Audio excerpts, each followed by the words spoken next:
Pero antes de saludarles, yo quisiera, y compartir la palabra, quisiera dejar a mi esposa que le salude. Amén, gloria a Dios. Damos gracias al Señor por esta mañana y yo doy gracias al Señor por el pueblo de Dios. Hace 14 años, pues, bueno, ha cambiado tantísimo. He visto caras, estoy viendo caras nuevas, pero doy gracias a Dios porque también hay muchas caras todavía viejitas que los conocimos en ese tiempo, al hermano Ronald y Evelyn, sí. Y bueno, creo que hay más también, pero me cuesta ver un poquito desde aquí. Pero doy gracias a Dios por la bendición de estar sirviendo al Señor allá en Canadá. Es bastante diferente, pero somos un solo pueblo de Dios, amén.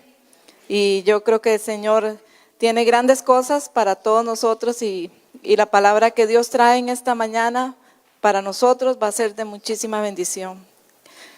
Me alegro de saludarlos y que el Señor les bendiga. Gracias, mi amor.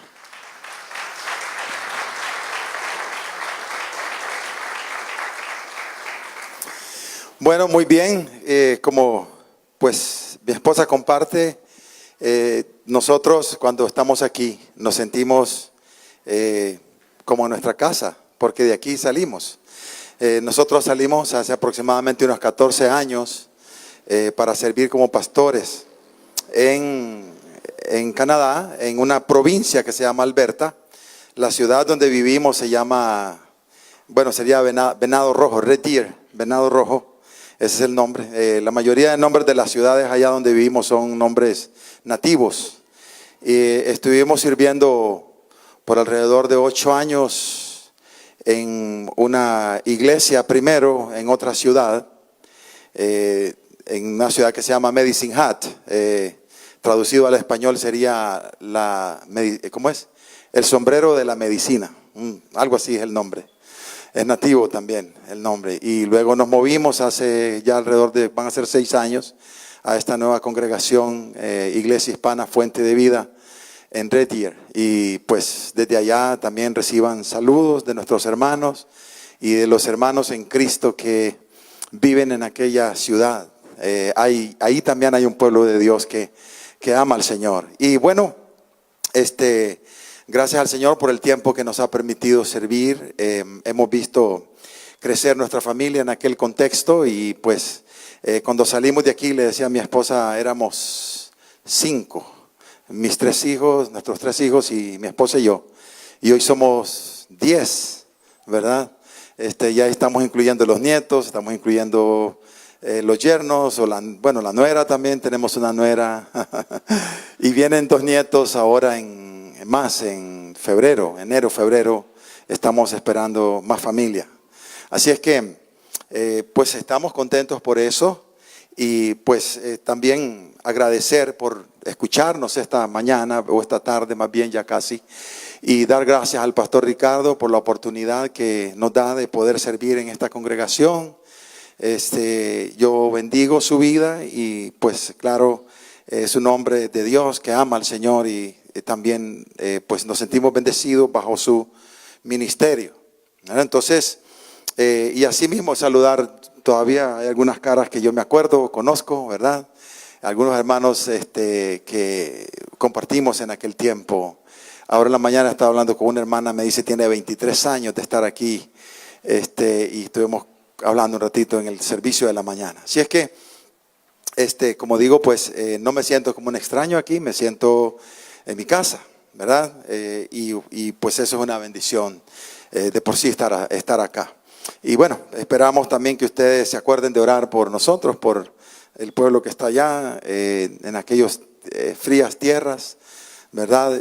Hoy estábamos hablando anoche con mi hijo y están bien congelados allá y yo le dije que dicha que yo estoy aquí en el calorcito de este hermoso país, Costa Rica, ¿verdad? El clima tan delicioso, el clima ya es muy extremo. Entonces, los que han viajado saben eso, ¿verdad? El frío que se llevan. Bueno, ahorita estamos en tiempo de otoño e invierno y es bastante frío. Entonces pues mire qué bendición estar acá recibiendo un poco de sol, un poco de calor, ¿verdad? Así es que damos gracias a Dios por eso. Pero muy bien, vamos a compartir este día la palabra. Yo tengo una palabra para usted. Yo quiero que vaya conmigo al libro de los Hechos. Libro de los Hechos, capítulo 2. Hechos, capítulo 2. Mi amor, Carmen, me pasa el agua. Vamos a leer del versículo 41 en adelante.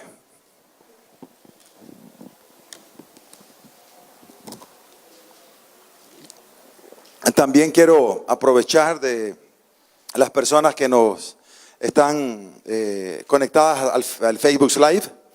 Les saludamos y les bendecimos en el nombre del Señor. Gracias por estar con nosotros. Esperamos que sean edificados en este día. Les bendecimos. Muy bien. Hechos 2, 41 en adelante dice: así que los que recibieron su palabra fueron bautizados, y se añadieron aquel día como 3,000 personas. Versículo 42. Y perseveraban en la doctrina de los apóstoles, en la comunión unos con otros, en el partimiento del pan y en las oraciones. Y sobrevino temor a toda persona, y muchas maravillas y señales eran hechas por los apóstoles. Todos los que habían creído estaban juntos y tenían en común todas las cosas, y vendían sus propiedades y sus bienes y los repartían a todos según la necesidad de cada uno.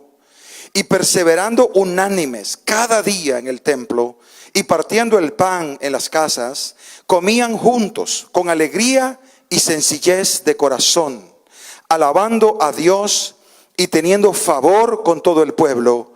Y el Señor añadía cada día a la iglesia los que habían de ser salvos.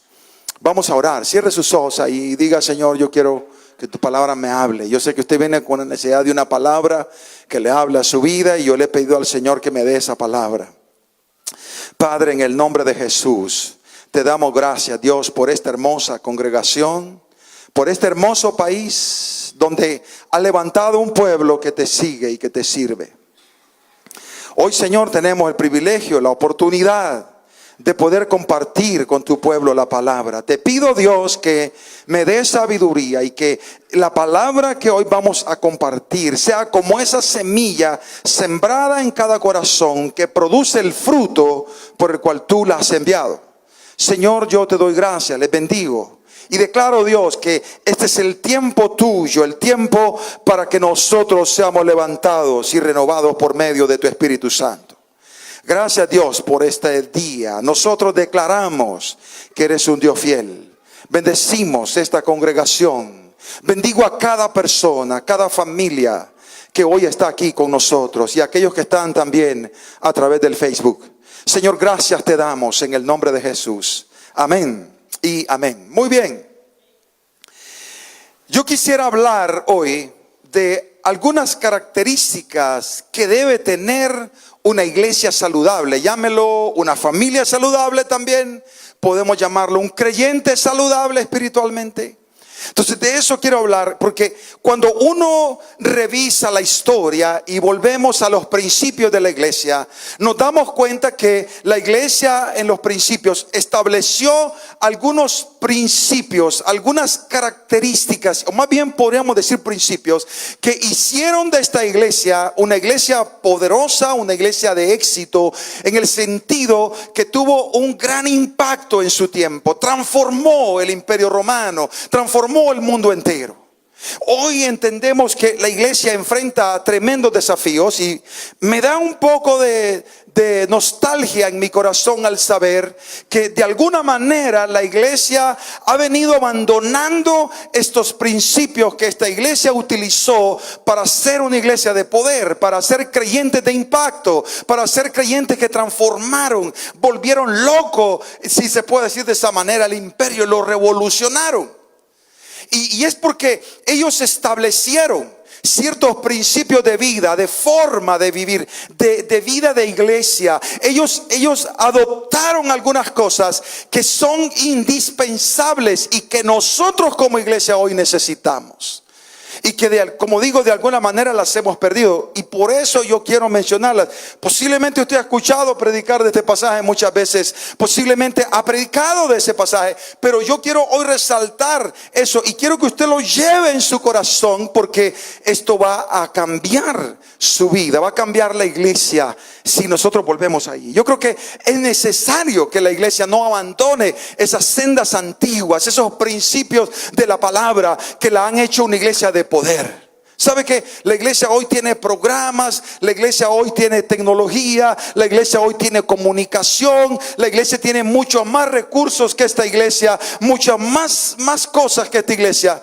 Pero hay un gran problema. La iglesia hoy tiene menos impacto en nuestro mundo. Y pareciera que la iglesia está perdiendo la batalla en este mundo. Obviamente que no va a ser así, porque como dijo el Señor Jesús en Mateo, en el Evangelio de Mateo, dice que esta es la iglesia, dijo, y el infierno, las puertas del infierno no prevalecerán contra la iglesia, porque la iglesia es la iglesia del Señor, fundada bajo la base de la sangre de Jesucristo derramada en la cruz del Calvario.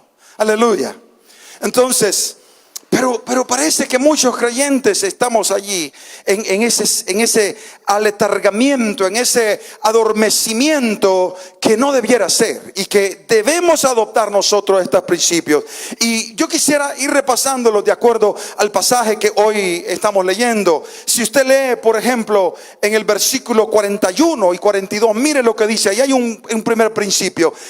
Dice versículo 41: así que los que recibieron su palabra fueron bautizados, y se añadieron aquel día como 3,000 personas. Mire que en un solo sermón se convierte. Pedro estaba predicando, se convierte en 3,000 personas. Decía por ahí alguien que hoy predicamos 3,000 sermones y se convierte uno. Mire la gran diferencia, ¿verdad? El versículo 42 dice: y perseveraban en la doctrina de los apóstoles. Esto es bien interesante. Esta es una iglesia que persevera en la enseñanza. Sé lo que está diciendo el evangelista. Lucas escribe el libro de los Hechos, y es lo que le está diciendo. Dice que esta es una iglesia que persevera en la doctrina, en la enseñanza. Ahora, a medida que la iglesia crecía, a medida que la iglesia ganaba más gente, se hace necesario educar a aquellas nuevas personas, a los nuevos convertidos, en las enseñanzas de ¿qué es lo que la iglesia debe conocer? Y esto es importante definirlo, porque de alguna manera se han introducido muchas filosofías humanas, muchos pensamientos que no son de la palabra en medio del pueblo de Dios, y que de alguna forma afectan la relación con Dios. Ahora, ellos dicen que enseñaban. ¿Qué es lo que enseñaban? Note el versículo 42 en la primera parte. Dice: y perseveraban en la doctrina de los apóstoles. Esto es muy importante, porque ellos enseñaban algo que era fundamental: la doctrina. ¿Y qué es la doctrina? ¿Qué enseñaban los apóstoles? ¿Cuál era su forma? ¿Qué es lo que ellos decían cuando enseñaban? Los apóstoles habían tenido tiempo con Jesús, y cuando ellos enseñaban los principios enseñados por Jesús del reino de Dios. Ellos enseñaban esencialmente a Jesucristo como Señor y dueño de la salvación. Enseñaban a Jesucristo como aquel que instituyó el reino de los cielos en la tierra. Ellos enseñaban los principios del reino de Dios. Ellos habían estado con el Señor, y al principio la palabra no estaba escrita, la palabra se enseñaba de una forma oral. Y entonces ellos iban y hablaban acerca de las maravillas y de los milagros que Jesucristo había hecho, del reino de Dios. Hablaban la doctrina. ¿Qué quiere decir doctrina? Quiere decir enseñanza, instrucción. Ellos formaban, instruían a las personas. Yo se lo pongo así: por ejemplo, cuando usted va a un trabajo y usted lo ponen a trabajar, y si lo dicen: va, haga el trabajo, y usted no sabe qué va a hacer, Posiblemente lo va a hacer mal. Pero si a usted lo agarran, lo instruyen. Estaba hablando con mi hijo que él se graduó allá y está trabajando en una institución que ayuda a jóvenes. Y entonces me dice: papá, estoy impresionado porque de que yo llegué, ellos me dieron las instrucciones. Me dijeron: tú tienes que hacer esto otro. Tú te tienes que comunicar así, tú tienes que hacer de esta manera para que tengas éxito en tu trabajo. Entonces eso es lo que la iglesia necesita. La iglesia necesita ser instruida. Nosotros necesitamos buscar la instrucción, la enseñanza de la palabra para poder llevar una vida cristiana de poder. Una vida cristiana que cambie la vida de nuestra familia. Una vida cristiana que cambie la vida de nuestros hijos. Mi estimado hermano, eso es muy importante. Porque a medida que la iglesia crecía, era necesario que ellos entendieran de qué se trataba este asunto. Porque recuérdese que los primeros creyentes vinieron a un mundo plagado de idolatría, plagado de filosofías, de enseñanzas extrañas. Y el cristianismo, la vida cristiana o la enseñanza de Cristo se abre paso en ese mundo. Y ellos entienden que la palabra de Dios, las enseñanzas del reino de Dios son fundamentales para que un creyente, una iglesia pueda permanecer con poder y establecida hasta el final. Porque así dice la palabra, dice que la tierra y cielo pasarán, pero que dice: mis palabras nunca pasarán. Aleluya. Denle un aplauso al Señor porque Él vive. Aleluya.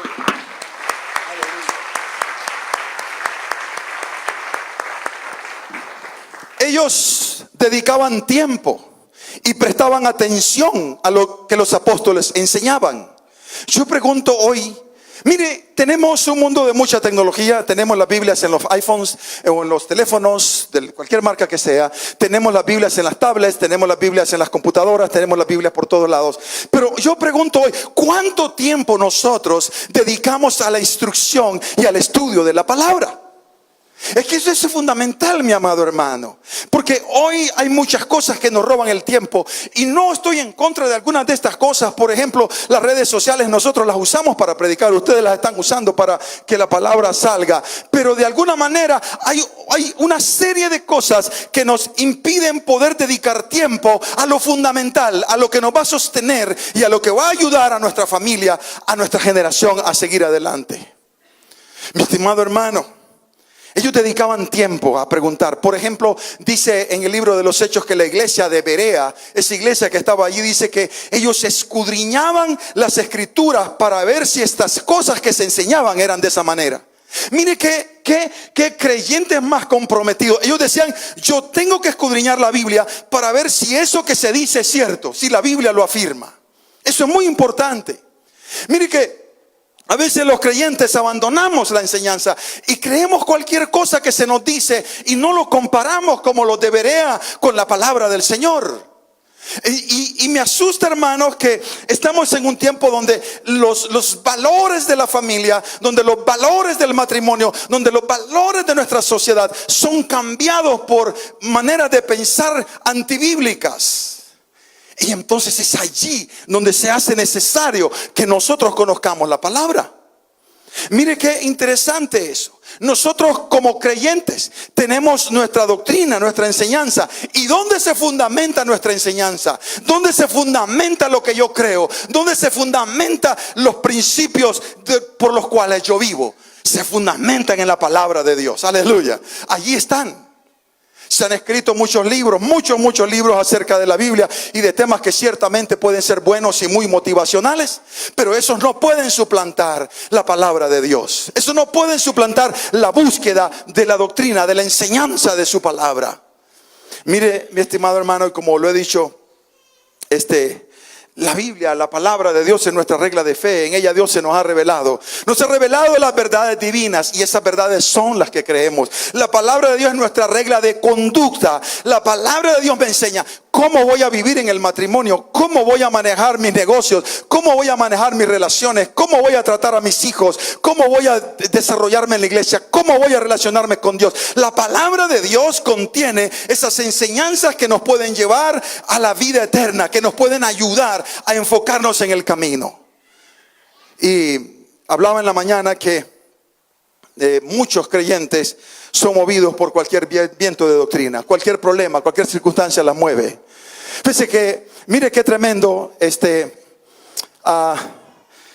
Yo hablaba en la mañana de algo que se llama ideología de género. Esto tiene que ver con toda una agenda que está respaldada, por supuesto, por organismos de las Naciones Unidas para tratar de cambiar verdades que son bíblicas.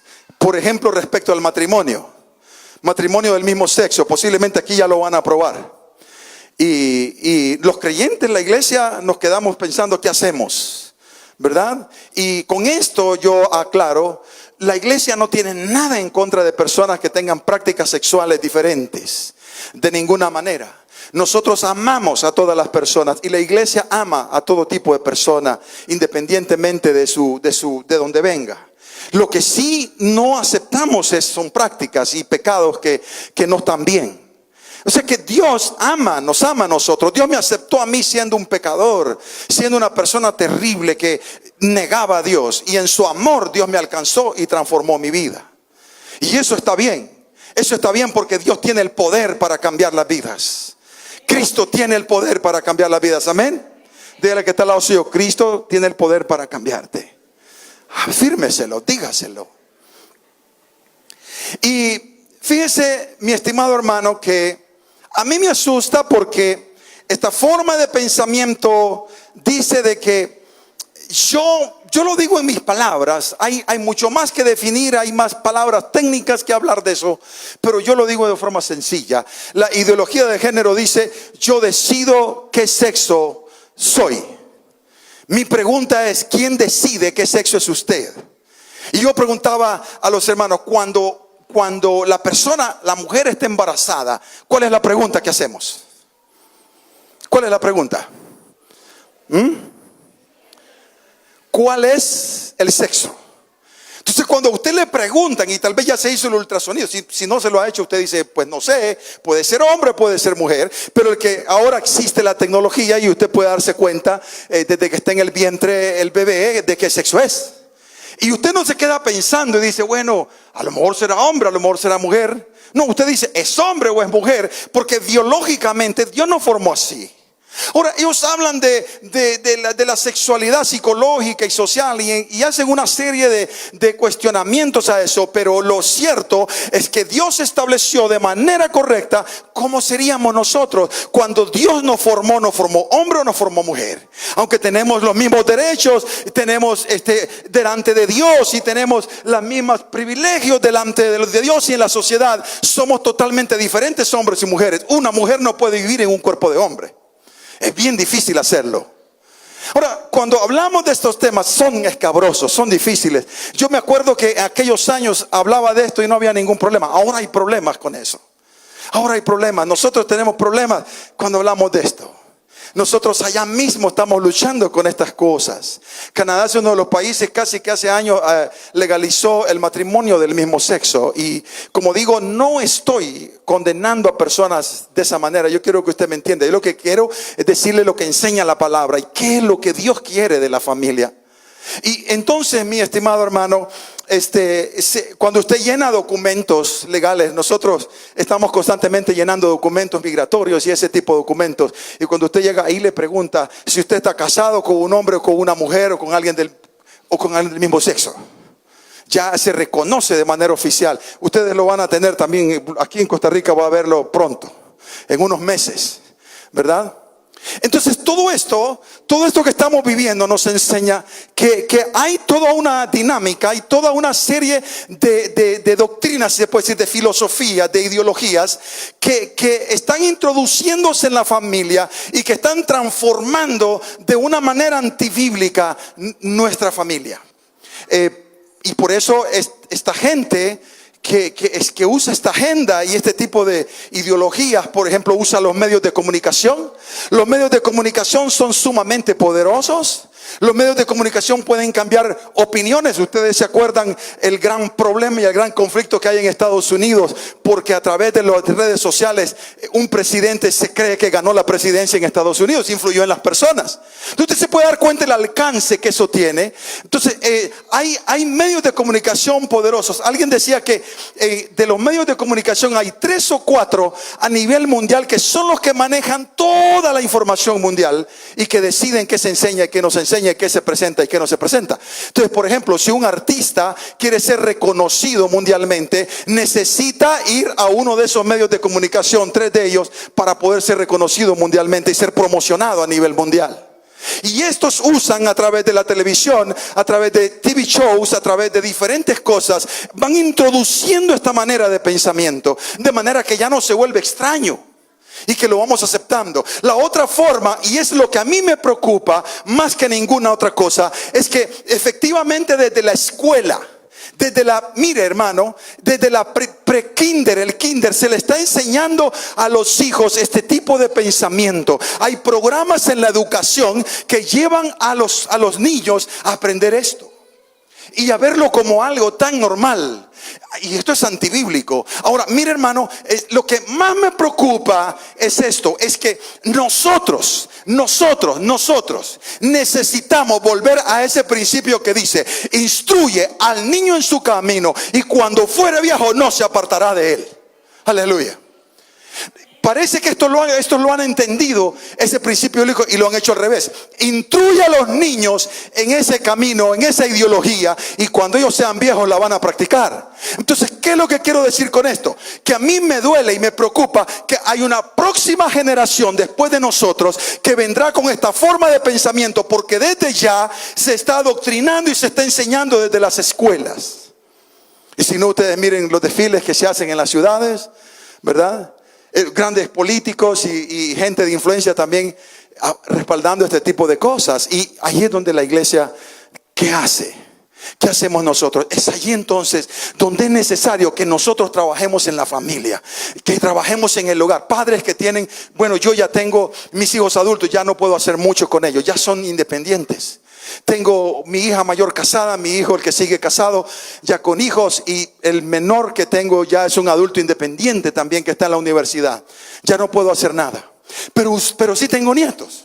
Sí tengo pequeños que vienen allí y que de alguna manera me siento responsable también de poderlos instruir. Pero usted que tiene sus hijos, mi estimado hermano, ¿cuánto tiempo usted dedica para cimentar, para sembrar la palabra de Dios en la vida de ellos, para enseñar las doctrinas del reino de Dios, para que ellos sepan que hay una opción en Dios, para que ellos sepan que Dios es todopoderoso y que puede ayudarlos en la vida y a salir adelante?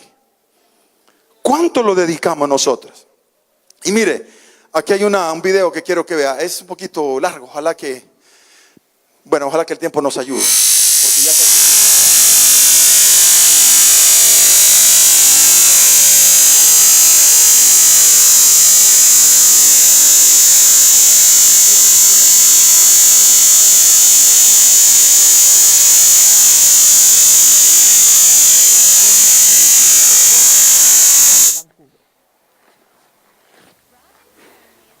Es llamado Orientación Sexual e Identificación de Género, SOGI por sus siglas en inglés. Es un currículo que enseña a estudiantes de escuelas públicas en Canadá a celebrar el estilo de vida homosexual y un género fluido. O sea, el género no depende de las partes que se tiene al nacer, sino en cómo uno se siente en el momento. Hay personas que son niños, están quienes son niñas y quienes son género. Podrá ser un poco de cada uno o incluso ninguno de los dos. Las lecciones incluyen libros sobre niños transgénero, como El vestido nuevo de Jacob, y canciones como Canto del arco iris. Gender won't decide the choices we make. Some boys like dressing up, some girls like catching snakes. El currículo SOGI inició en Columbia Británica y alcanzó casi todas las provincias de Canadá.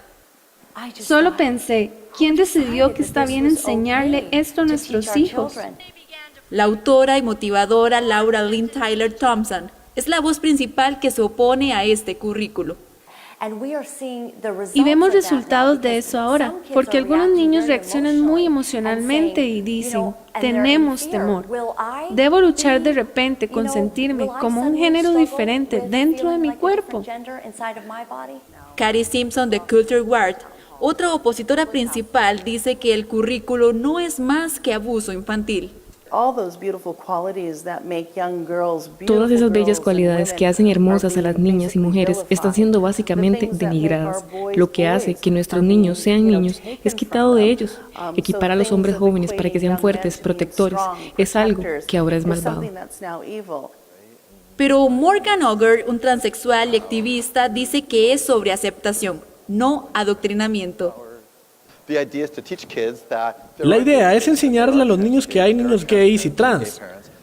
Hay padres trans y gays en nuestra sociedad, y todos son queridos y deseados. Después de todo, eso dice nuestro Código de Derechos Humanos, y el rol de las escuelas es enseñar nuestras leyes, ¿cierto? Simpson no está de acuerdo y ve la meta real como Alterar nuestra cultura de una sociedad heteronormativa a una donde todo se acepta, sin límites, sin valores, sin moral, es básicamente un culto hedonista. Otro ejemplo fuerte sucede en Canadá y Estados Unidos, donde algunas escuelas y bibliotecas públicas invitan drag queens, algunos vestidos como demonios, para leerles a los niños pequeños.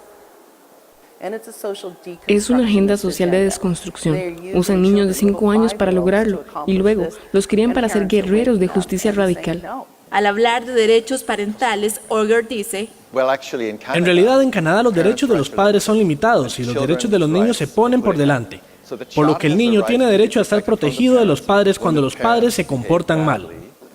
Canadá es conocido como uno de los países más amigables hacia los homosexuales en el mundo, con ciudades que tienen sus propias aldeas gay, como en Vancouver, que tiene este camino del arco iris. Mucha gente gay como Dave de Carlo apoyan a SOGI y la limitación de derechos parentales. El cambio que tenemos que ver es a veces en los padres. Los niños están realmente muy bien. Es muy aterrador. El pastor de Vancouver, Kevin Kavanagh, dice que esto es mucho más serio de lo que los canadienses cristianos creen. Nuestro problema no son los maestros, educadores y administradores. Esta es una batalla celestial. Él dice que Satanás va hacia los más vulnerables, los niños.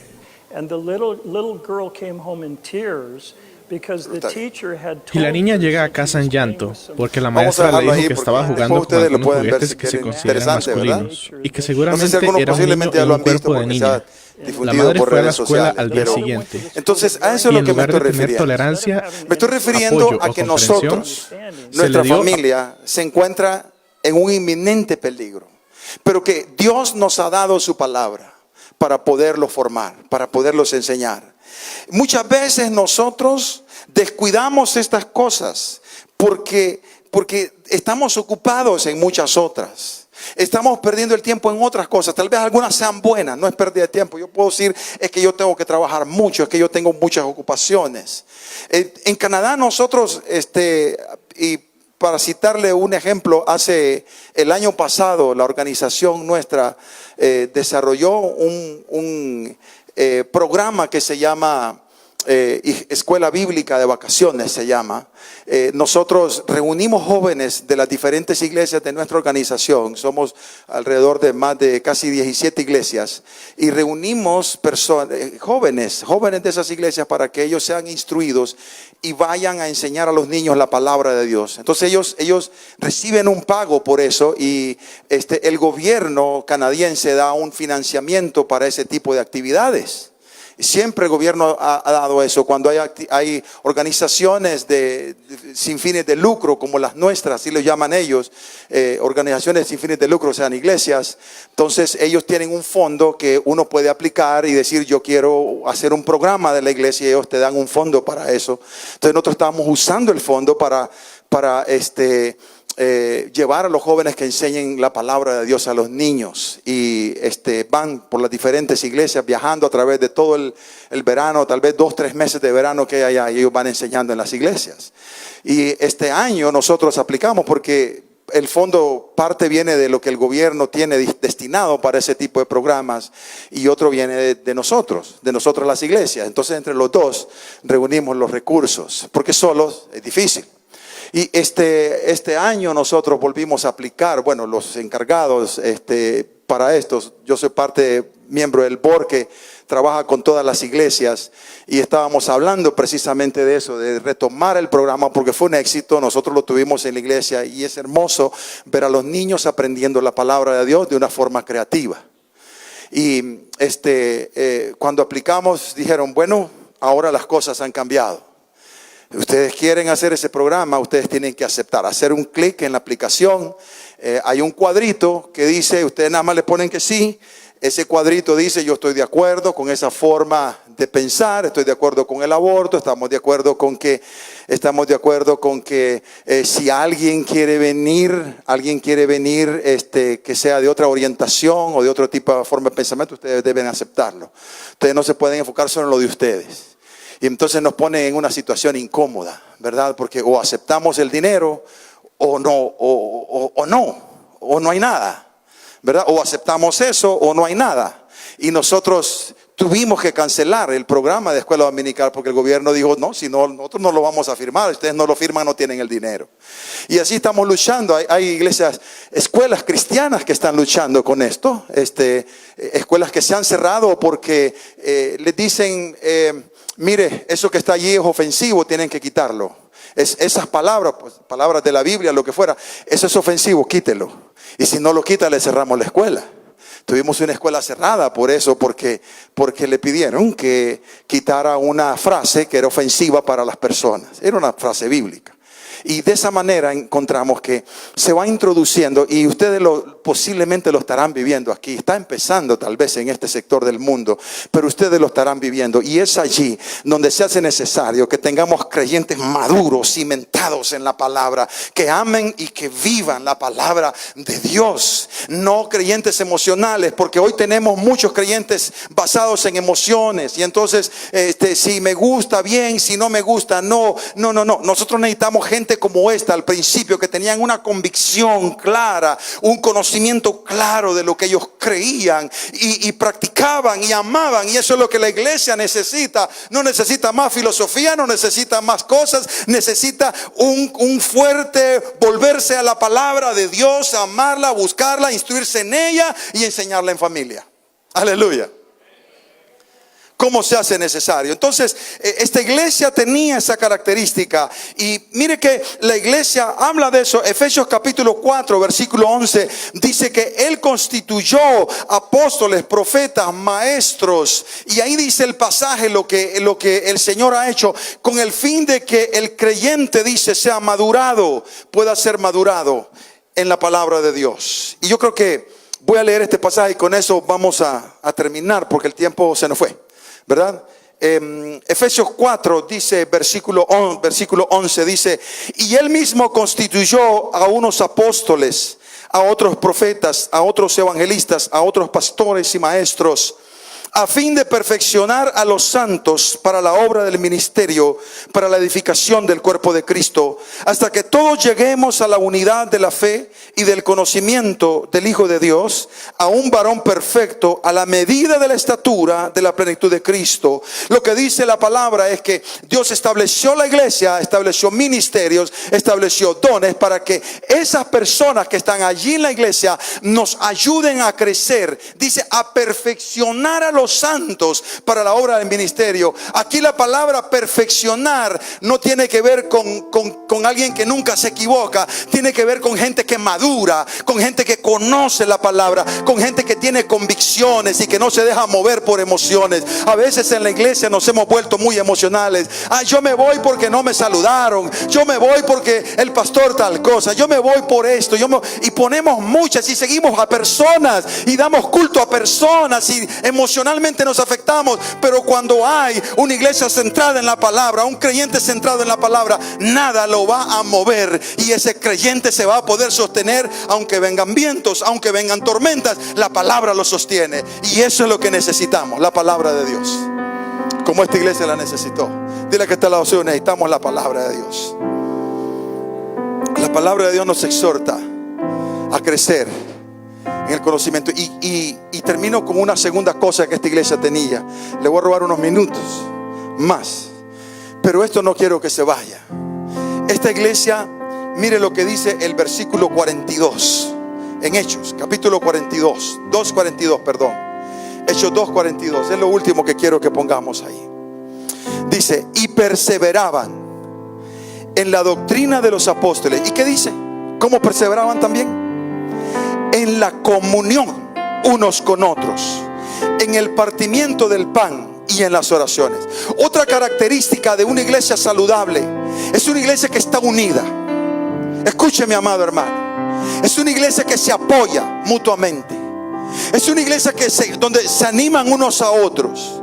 Es una iglesia donde oran unos por otros. Es una iglesia donde buscamos apoyar al otro. Mire que vivimos en un mundo donde hay mucha gente, hay mucha comunicación, pero la gente está sola. La gente no tiene a veces personas con quien contar. Y es la iglesia, es en la iglesia donde nosotros encontramos a hermanos y hermanas que juntos nos podemos apoyar. Es necesario que la iglesia tenga comunión. Y aquí la palabra comunión proviene de una palabra griega que es koinonía. Y koinonía no tiene que ver solo con estar sentado a la par de mi hermano y decirle, porque así somos: hola hermano, ¿cómo estás? Bien, pura vida, hasta luego, que Dios te bendiga. Nada más. No es eso. Lo que está hablando aquí dice que ellos tenían koinonía a tal punto que la gente decía, esos son uno. Hay un poder tremendo en esa unidad. Y estos hombres, esta iglesia era saludable porque tenía un poder tremendo. ¿Sabe, hermano? El creyente necesita buscar esa comunión. Debe haber un deseo intencional de unirme a mi hermano, de buscar, de sanarme, de perdonar, de sanar las heridas, de buscar comunión unos con otros. Porque una iglesia en comunión es una iglesia de poder, donde el Espíritu Santo se manifiesta, donde la gente se salva, donde somos llenos de la frescura del poder de su Espíritu. Aleluya. Y lo compartí en la mañana, que mi hermano me ayudó. Usted me ayudó, ¿verdad, hermano? Ahora me va a ayudar también. Hay una tradición judía que dice que cuando Jacob estaba para morir, llamó a sus 12 hijos y les dijo: cada uno de ustedes traiga una vara, porque los voy a bendecir. ¿Me presta? Tiene ahí varas, algo así como esto. Él me las prestó en la mañana.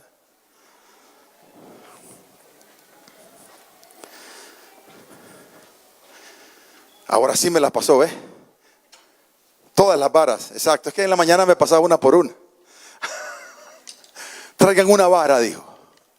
Jacob le dijo a sus hijos: yo los voy a bendecir. Traigan una vara porque los voy a heredar. Así, cada uno de ellos le entregó una vara. Y él tomó cada vara, una por una, y las quebró. ¿Usted cree que podría quebrar esto? ¿O esta varita? ¿Sí? Un poquito de fuerza, ¿verdad? La puede quebrar. Fácil quebrarla. Luego agarraron las otras 12 varas y cada uno las fue poniendo ahí. Fue poniendo su varita. Cada hijo fue poniendo su varita. Cada uno. Esos son los hermanos sentados allí en cada banca, ¿verdad? Individuales. Allí. Este ya está quebrado, mire. Ve qué fácil se quiebra uno. ¿Cuántos hay? 1, 2, 3, 4, 5, 6, 7, 8, 9, 10. 10. Esto nos enseña acerca de la comunión. Si yo tomo esta vara, yo la puedo quebrar. Posiblemente la quiebro. Es fácil quebrarla. Pero si yo tengo 2 varas juntas, es más difícil quebrarlas. Si yo tengo 3 varas juntas, mucho más difícil quebrarlas. Si yo tengo todas estas varas juntas, imposible quebrarlas. Y eso es lo que el Señor quiere de la iglesia. Una iglesia donde todas las varas, no que agarre la vara, sino que sino que todas las varas estén juntas, ¿verdad? Eso es lo que el Señor quiere. Y una iglesia que está unida no la quiebra nadie. Y esta iglesia es la segunda característica que yo resalto. Una iglesia que tenía comunión, compartían el pan unos con otros, pero celebraban juntos al Señor. Ahora, hermano, nosotros venimos a la iglesia y no nos preocupa el otro. ¿Se ha notado eso? Allá mire aquel cómo sale, yo ya resuelvo. No, Necesitamos una iglesia de comunión. Mire, eran miles los que venían al Señor por la unidad, por la comunión que había. Jesucristo dijo: Padre, que así como tú y yo somos uno, que estos sean uno, para que el mundo crea que tú me has enviado. Aleluya. Necesitamos esa unidad. Necesitamos, para resumirlo, necesitamos implementar la palabra. Cada creyente debe conocer la palabra. En la iglesia, en la casa, en el trabajo, debe llevar la palabra. Y cada creyente debe mantener unidad en la iglesia. La unidad es lo más difícil de mantener. La comunión es lo más difícil de mantener en las iglesias. ¿Sabe por qué? Porque hay muchas formas de pensar. Mire, nosotros allá en las iglesias hispanas, en pequeños grupos tenemos más de 10 nacionalidades juntas. Tenemos gente de México, tenemos gente de El Salvador, de Honduras, de Guatemala, de América del Sur, de América del Norte, en un pequeño grupo. Entonces los mexicanos dicen: no, a mí lo mejor que tenemos son los tacos. Y los salvadoreños dicen: lo mejor que tenemos son las pupusas. Y lo mejor que dicen en Costa Rica, lo mejor que tenemos es el gallo pinto y los tamales. Y así sucesivamente. Hay tantas diferencias. Pero sabe, mi amado hermano, que en medio de la diversidad Dios quiere unidad. Y una iglesia unida que vence esas diferencias. Sabe, hermanos, tenemos nacionalidades. Y algunos dicen: no, es que mi país es mejor que el tuyo. Es que esta nacionalidad es mejor que la tuya. Y yo les digo a los hermanos: nosotros no tenemos una nacionalidad específica. Nosotros los creyentes tenemos una ciudadanía que es de los cielos. Y ahí es donde pertenecemos, a la ciudadanía, al reino de los cielos. Denle un aplauso a Él, porque Él vive. Aleluya.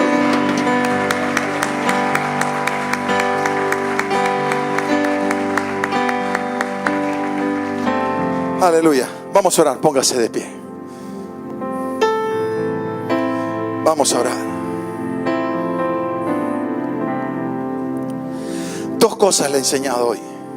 Yo quiero que se las lleve, que las practique. Jóvenes, hagan. Jóvenes, aquí veo muchos jóvenes, me alegro por eso. Me alegro por los jóvenes.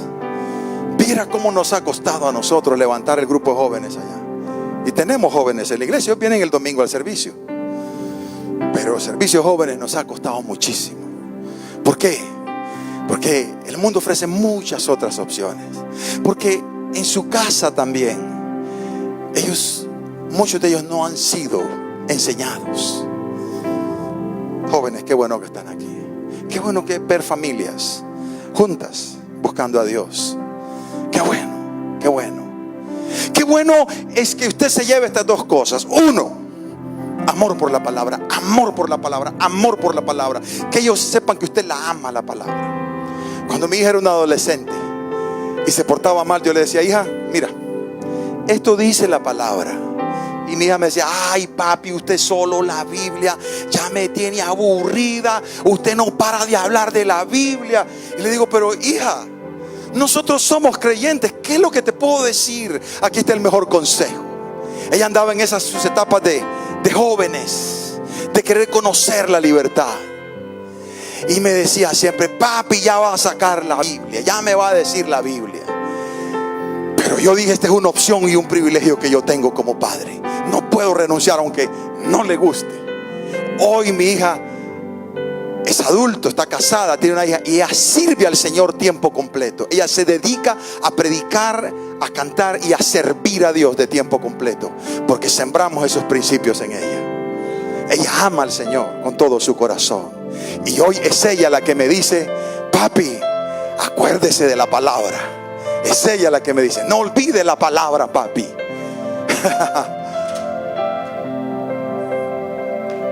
La palabra de Dios y la comunión en la iglesia. Amén. Vamos a trabajar por ser una iglesia unida. Nosotros no seguimos a personas, aunque respetamos al pastor y lo amamos, a los pastores, pero nosotros seguimos en última instancia al Señor. Amén. Así le digo yo a la iglesia: yo soy su pastor, pero Él es su Señor. Sígalo a Él. Amén. Comunión, perdón, restauración de relaciones. Esas son dos cosas que esta iglesia tenía.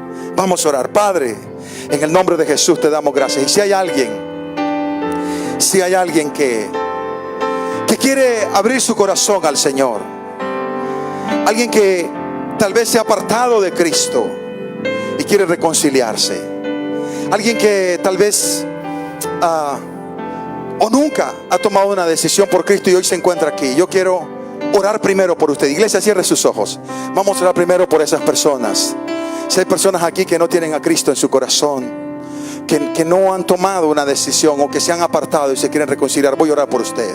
Dígale conmigo: Señor Jesús, reconozco que te necesito.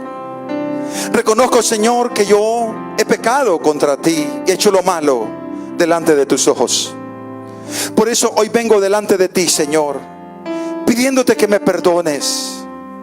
Hoy decido abrir mi corazón a ti y dedicarte el dueño de mi vida, el Señor de mi vida.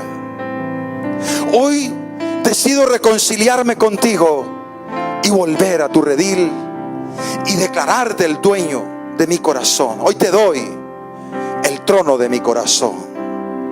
Hoy te doy mi vida, Señor. Hazme una nueva persona. Hoy te entrego todo mi ser para que tú lo guíes. Iglesia, así con sus ojos cerrados, orando, si hay alguno que hizo esta oración conmigo y abrió su corazón a Cristo o se reconcilió, yo quiero ver su mano levantada. Si su manita levantada bien alto para identificarlo, ¿sí? Dios lo bendiga. Hay alguien allá. Dios le bendiga. Dios le bendiga. Yo quiero declarar bendición sobre esos que han abierto su corazón a Cristo, se han reconciliado con el Señor. Dios te bendiga. Qué bueno es que has abierto tu corazón al Señor. Yo quisiera retar por último, si hay alguien más que allá al final o en algún lado aquí en la iglesia abrió su corazón al Señor, quiero ver su mano levantada para orar por usted. Dios te bendiga. Vamos a hacer algo, vamos a orar por esas personas, las que levantaron su mano para recibir a Cristo o reconciliarse con Cristo. Yo quiero verlas aquí, vamos a orar.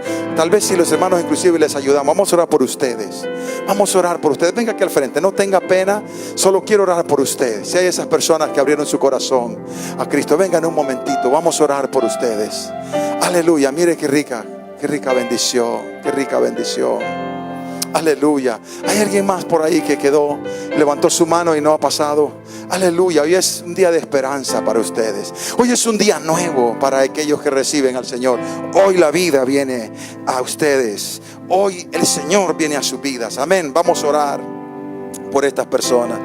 Padre, en el nombre de Jesús te damos gracias. Iglesia, extienda su mano y bendiga a estas personas. Padre, gracias por estas jovencitas, por la vida de ellas, Señor, porque ellas han decidido abrir su corazón a ti. Yo les bendigo, Señor, en el nombre de Jesús.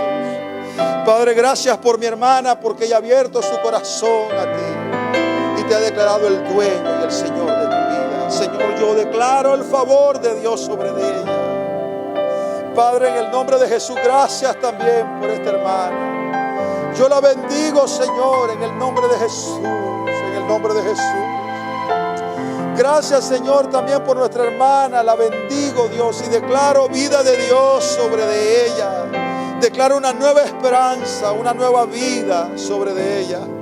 Padre, gracias por mi hermana, porque has tocado su corazón de manera especial. Yo estoy seguro que toda angustia, Señor, toda carga, toda necesidad, hoy la estás tomando y le estás haciendo una nueva persona, le estás haciendo más que vencedora. La bendigo. Yo declaro, Señor, en mi corazón, de todo lo que está pasando en su vida, tú lo estás tomando. Padre, en el nombre de Jesús, gracias por la vida, por este hermoso fruto, Señor, por este hermoso fruto, gracias. Hay fiesta en los cielos, dice tu palabra, cuando alguien viene a ti y se arrepiente. Oh, gracias, Señor, le bendecimos en el nombre de Jesús. Oh, gracias, Señor, gracias por la vida de ellas. Por, Señor, venir hoy a ti. Te pido que las guardes, que guardes a mis hermanas, que hagas la obra en sus vidas, que ellas sigan creciendo en el conocimiento de tu palabra y que la iglesia las abrace y las reciba como nuevos miembros, como parte del cuerpo de Cristo. Gracias, Señor. Si hay usted también, iglesia, usted ha venido hoy con alguna necesidad, sabe, la palabra da promesas para usted. La palabra dice que no hay temor en aquel que cree. La palabra de Dios dice que no hay nada que te pueda separar del amor de Dios. Si hay crisis financiera, si hay crisis en tu familia, en tus hijos, si hay crisis en tu trabajo, sabe, Dios dice en su palabra que si Él es contigo, nadie podrá contra ti. Él dice en su palabra que si estás cansado, que si te sientes cansado del camino, Él te puede dar nuevas fuerzas. Iglesia, si tienes necesidad, vamos a orar por ti. Yo quiero que vengan aquellas personas que tienen necesidad. Vamos a ministrarte, vamos a declarar una palabra de Dios sobre tu vida. Vamos a bendecirte. Si has venido con necesidad, si hay alguna necesidad en tu vida, vamos a orar por ti. No te quedes ahí, queremos ministrarte, queremos bendecirte antes de irnos, porque hay una palabra de Dios para ti. Aleluya. Vamos a dar gracias a Dios por esta vida. Vamos a orar por nuestros hermanos. Vamos a bendecirlos. Vamos a bendecirlos. Y yo voy a pedir, si también están los pastores, que me ayuden a orar por los hermanos aquí. Vamos a bendecirlos. Ven, hermano, vamos a orar. Si hay alguna necesidad, si tú sientes que algo está pasando, que tú quieres pedir algo a Dios y decir: Dios, yo he orado por esto, pero nada ha pasado. Ven aquí, vamos a orar y vamos a declarar en fe que Dios te va a ayudar. Si has pasado por momentos de angustia, tal vez yo siento personas que no han podido dormir, que su sueño se les ha ido. El Señor dice: yo quiero sanar tu sueño para que descanses. Siento que hay personas que se han sentido deprimidas, se han sentido que no pueden, que sienten que no pueden seguir adelante. El Señor te dice: tú puedes seguir adelante. Yo te he dado el poder para que te levantes. Hay palabra de Dios aquí que te quiere levantar. Hay poder de Dios que te quiere levantar. Padre, en el nombre de Jesús, bendecimos la vida de nuestras hermanas, Señor. Gracias. Voy a pedir a mi esposa también que me ayude a orar. Sí, en el nombre de Jesús. En el nombre de Jesús. Padre, gracias.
Aleluya.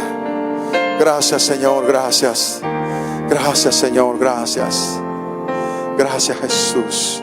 Damos gracias al Señor, a la iglesia. Yo quiero que le deje un aplauso fuerte al Señor.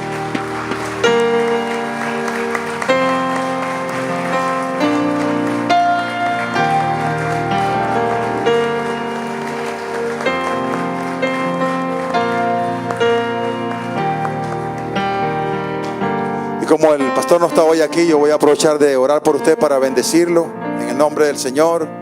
Y representando aquí al pastor que hoy no llegó, voy a bendecirlo. Amado, el Señor te bendiga y te guarde. El Señor haga resplandecer su rostro sobre ti y tenga Él de ti misericordia. Que el Señor te acompañe donde vayas. Que su bendita mano esté contigo donde estés. Que Él prospere tu trabajo, tu familia, tu salud, tus estudios. Que todo lo que hagas te salga bien. Que Él bendiga lo que tu mano toque y lo que tu pie pise. Sean bendecidos por su gracia. Que el Señor te guarde donde estés. Padre, este es el pueblo amado aquí en Comunidad Vida que tú tienes, Señor. Lo bendecimos y le enviamos con tu paz. Gracias, Señor, por la vida de mis hermanos. En el nombre de Jesús.